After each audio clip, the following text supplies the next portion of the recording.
Tomorrow is a huge day, though, for the Michigan Central train station, the city of Detroit, and, of course, for Ford. That's so true, and the station is reopening with a huge celebration after 6 years of renovations and nearly $1 billion. I had a chance to sit down with Bill Ford Jr., who continues to steer the future at Ford.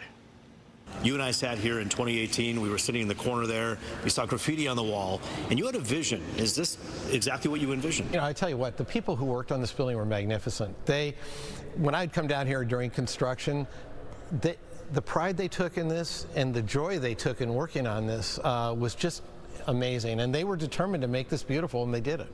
Mr. Ford, give people an idea. What is it that this place will be for Detroiters and for Ford?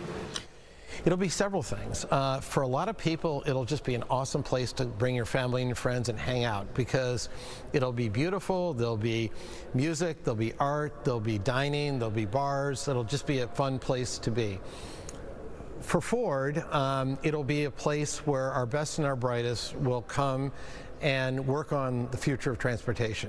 So what do you tell a young person who's watching this, probably streaming this right now, about why Detroit is a place to come work? It means it'll be a place to work on incredibly interesting problems.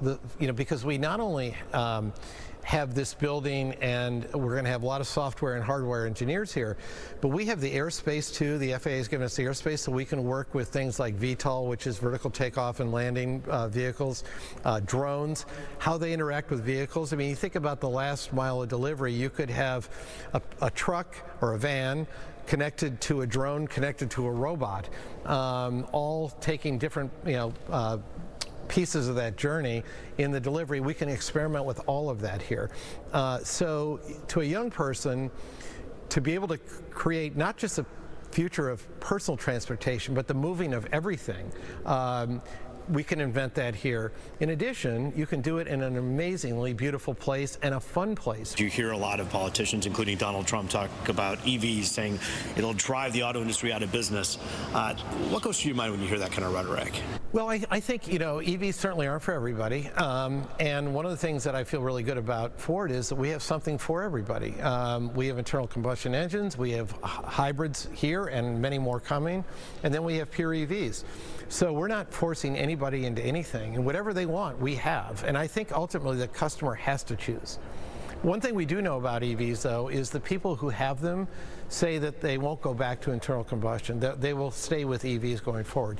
So it's growing, and Ford's the #2 EV player in the U.S. But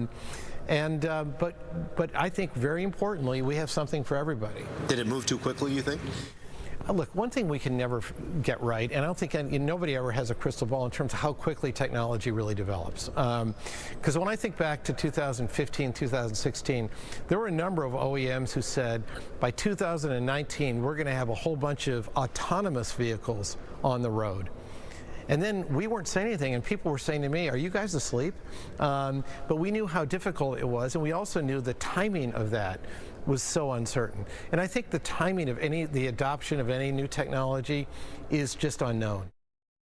And of course, stay with Fox 2 all day tomorrow as we continue to bring you reports about the opening of the Michigan Central train station and the celebration concert happening tomorrow evening as well.